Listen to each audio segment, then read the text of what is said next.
AP నిరుద్యోగులకు గత ఎన్నికల హామీలో భాగంగా ఇటీవల ఫిబ్రవరి 25వ తారీఖున 5 సంవత్సరాల తర్వాత గ్రూప్ 2 897 ఉద్యోగాలకు గాను పరీక్ష నిర్వహించారు. ప్రామాణికమైన పుస్తకాలు గ్రామీణ ప్రాంత అభ్యర్థులకు అందుబాటులోకి రాలేదు. పెద్ద పెద్ద ప్రశ్నలు ఇచ్చి తక్కువ సమయం ఇవ్వడం వల్ల అతి ఎక్కువ మంది అభ్యర్థులు అనర్హులు అయిపోతారేమో అని చెప్పి ఆవేదన వ్యక్తం చేస్తున్నారు. వీరందరికీ రాష్ట్ర ప్రభుత్వం తక్షణమే ఒక ఉద్యోగానికి 100 మందిని మెయిన్స్ పరీక్షకు ఎంపిక చేయాలి. 4 తప్పులకు 1 మార్కునే నెగిటివ్ మార్క్గా పరిగణించాలని చెప్పి మేమైతే కోరుతున్నాం. గత జనవరి 22వ తారీఖున నిర్వహించినటువంటి పోలీస్ కానిస్టేబుల్ రాత పరీక్షలో అతి ఎక్కువ లోపాలు ఉన్నాయి. దానికి 5 గ్రేస్ మార్కులు వేసి అభ్యర్థుల్ని రాత పరీక్ష నుండి ఫిజికల్ ఈవెంట్స్కి అనుమతించి తక్షణమే ఒక పరీక్షలు పెట్టాలని చెప్పి మేమైతే కోరుతున్నాం.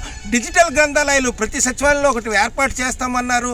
ఇవి ఏర్పాటు చేసిన తరువాతే ఈ యొక్క ఎన్నికలకు వెళ్ళాలని చెప్పి మేమైతే కోరుతున్నాం. డిఎల్లో 23 పోస్టులకు డిగ్రీ కాలేజ్ లైబ్రరీయన్స్కి ఆర్థిక శాఖ అనుమతి పొంది ఉండి 242 శిశు సంక్షేమ శాఖలో పోస్టులు ఆర్థిక శాఖ అనుమతి పొంది ఉండి కూడా ఇంతవరకు నోటిఫికేషన్ విడుదల చేయాలి. వాటికి తక్షణమే నోటిఫికేషన్ విడుదల చేయాలి. ఎన్నికల కోడ్ లోపు 1,00,000 ఉద్యోగాలకి నోటిఫికేషన్ ఇచ్చి అప్పుడే ఎన్నికలకు వెళ్ళాలి. 2024 ఎన్నికల మేనిఫెస్టోలో నిరుద్యోగులకు అమలు చేద్దాం అనుకుంటున్నటువంటి ప్రతి సంక్షేమ పథకానికి ఇప్పుడే దానికి ఒక షెడ్యూల్ను విడుదల చేసి అప్పుడు ఈ యొక్క జగన్ ప్రభుత్వం ఎన్నికలకు వెళ్ళాలని మేమైతే ఏపీ నిరుద్యోగ చేసి రాష్ట్ర అధ్యక్షుడిగా డిమాండ్ చేస్తున్నాం.